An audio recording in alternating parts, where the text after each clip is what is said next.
நல்லா செக் பண்ணி பாருங்க. தேவ பக்தி இல்லாதவர்கள் எப்படி இருக்கிறார்கள் என்றால், ஆனா தேவ பக்தியின் வேஷத்தை தரித்தவர்களாக இருப்பாங்க. நாங்க சபைக்கு போறோம், நாங்க இப்ப சத்தியத்துக்குள்ள இருக்கிறோம் அப்படிலாம் சொல்லுவாங்க.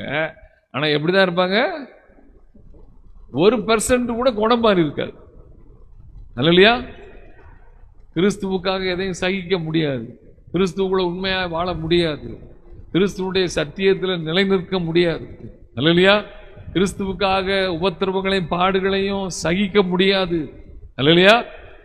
அவங்கள தொட்டு பார்த்தா அங்க ரட்சிக்கப்படுறதுக்கு முன்னால இருந்த ஜென்ம சோபம் எல்லாம் சேர்ந்து ஒண்ணு போல 100% வெளியே வரும்.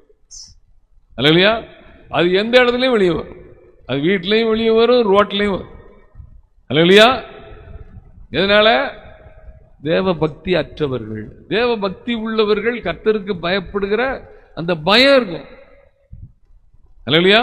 நான் தேவனுக்கு பயப்படுகிற தேவ பக்தி உள்ள மனுஷனா இருக்கணும். அதுக்காக ஜெபம் பண்ணு. ஆண்டவரே, நான் ஒரு தேவ பக்தி உள்ள பிள்ளையா நான் என்ன செய்யணும்?